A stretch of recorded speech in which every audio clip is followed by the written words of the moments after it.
After verse 7, there are many more verses that share how to remember Shri Krishna. Why is there such an emphasis on remembrance? Because Prince Arjuna is feeling restless that he's not with Shri Krishna fully, and he's concerned that he'll die. The earlier question was, how do I remember you as I am dying and die? And that's what Shri Krishna is answering. These verses are very contemplative verses. Each of the words in these verses is to be contemplated upon individually. So just in these verses, you have many weeks of content for contemplation. One of these verses is verse 13. That is the second that we're taking up in this chapter. Omityekaksharam Brahma Vyaharan Mam Anusmaran Yaf Prayati Tyajan Deham Sayati Paramam Gatim. Joy. The first quarter, I need you to pay more attention to this first quarter. I'm going to try to explain the genesis of how infinity has manifested as Om. Firstly, Om is the one-syllabled Brahma or infinity. That's the translation. Brahma or infinity cannot be known by experiences or equipments or ego. One cannot know infinity. You can only be infinity. Now, for 99.9% of the people in the world, this becomes inaccessible then. We're so habituated to externalizing or knowing, being is impossible. Out of love for us, Brahma manifests as Bhagavad. In English, infinity manifests as divinity. There are qualities, there are forms, there are names. This becomes much more accessible to us because we're so infatuated with names and forms and qualities. Now I offer more history. Back in the day, seekers lived in the jungle. Being in the jungle, they were immersed in nature, and for them, the most powerful facet of nature was the sun. Correct? Now, how do you relate to the sun? It's so far. They related to the sun through fire. That's why fire is so important in our culture. Back in the day, people who lived in homes, they always had to have a fire lit. This presence helped them to remember the sun, which is an expression of divinity, which is an expression of infinity. Awesome, yes? So, fire became a visual reminder of infinity. Om is an audio reminder of infinity. Video, fire, audio, Om. To remind us of divinity, to remind us of infinity, to return. Vyaharan means to chant. It's not just verbal, it is chanting with the mind. That's what we learn in contemplation. Mam anusmaran, by doing so, one will remember. Remember Shri Krishna or divinity. Now, opening this up more, Om is made up of 3 letters. 1 syllable, 3 letters. Those 3 letters are A-U and M. A-U-M. A stands for being awake, like some of you were. U stands for dreaming, like most of you are. M stands for sleeping, like some of you who have such a quiet mind that you just fall asleep hearing my soothing voice. Waking, dreaming, sleeping, but I've told you many times, the purpose of Om is to go beyond Om, which is the silence. Hence, Om is the audio to remind us of divinity, to remind us of infinity. I had mentioned in verse 7, Sarveshu Kaleshu. That means all spaces and times. Om helps us to remember in all spaces and times and then to go beyond that. Please understand the logic that our rishis, our social scientists, have provided us to Ashasi, return to our nature. Yaha prayati, the one, prayati means depart. This is similar to the word yatra, whose base is ya, that is to go. Tyajan, departing in the sense of giving up. Giving up what? Deha, the body. I really like this quarter because the implication is at any moment, Kaleshu means in time, this body is going to be given up, whether you like it or not.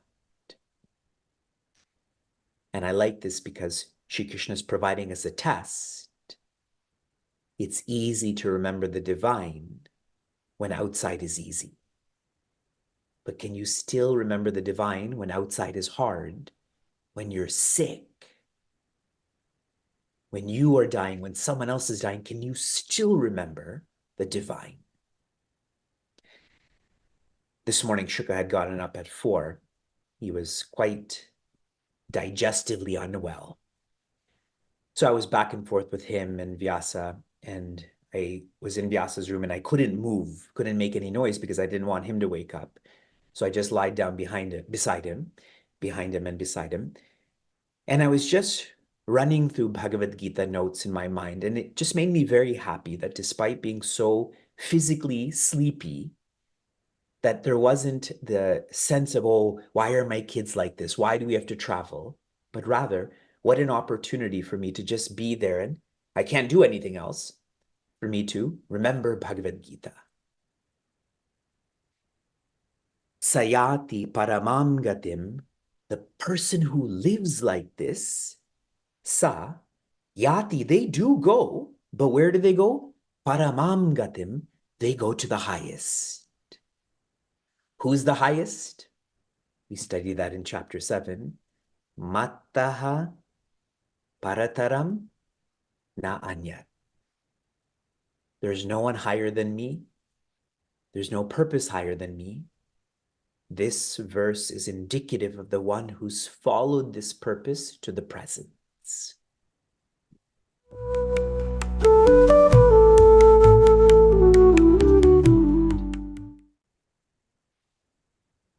Once, Shri Ramakrishna, who often enacted the responsibility of being a pujari or a priest in a mandir or a temple, when he would offer arti, this plate with the lamp, sometimes he would turn it around and offer it to himself.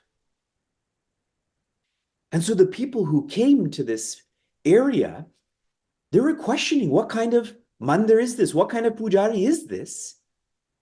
So they gently asked him, what are you doing? And he said, I'm only showing the light where I feel the mother. He wasn't offering it to his individuality. He feels he is a child of the Divine Mother. So he was offering the arti there. He has returned. He is the altar. This was explained in chapter 8, verse 7. From respond to remember to renounce to return. Then we took up in chapter 8, verse 13, which explains about an audio symbol to help us feel divine, to help us feel infinite. While in Cleveland, I had asked the seekers, why do we chant Om? We chant Om for, and please try to remember this, focus leading to silence. When I chant Om, what do you all do? You stop eating cereal, you turn your cameras on, and then you text each other while I'm teaching, yes? See, that focus brings quietude to the mind, but there's more to Om. There's more to quietude, that is silence. Om is a symbol of the waking state, dream state, and sleep state. If I ask you, where are you? It's in one of these states, correct? Sometimes in all of these states simultaneously. But these states are mutually exclusive. If I'm awake, I'm not sleeping. If I'm dreaming, I'm not awake. I can't drive and dream at the same time. Beyond Om is divinity, infinity. Beyond waking, dreaming, sleeping is awareness. That's not mutually exclusive. Awareness is what enables us to sleep, dream, wake. Is everyone feeling me? Om is a sound symbol to become quiet, but after you chant Om, what's always present? Silence. Shri Krishna continues from the first line to the second line that we don't know which space or time we will have to renounce this body. We don't know the place or the day when the body will die. That means you have to train yourself constantly. It could be this day in this place. To train oneself constantly, please know that steadiness determines or facilitates sincerity. Enlightenment is not time-based, but the training for enlightenment is time-based. Does that make sense?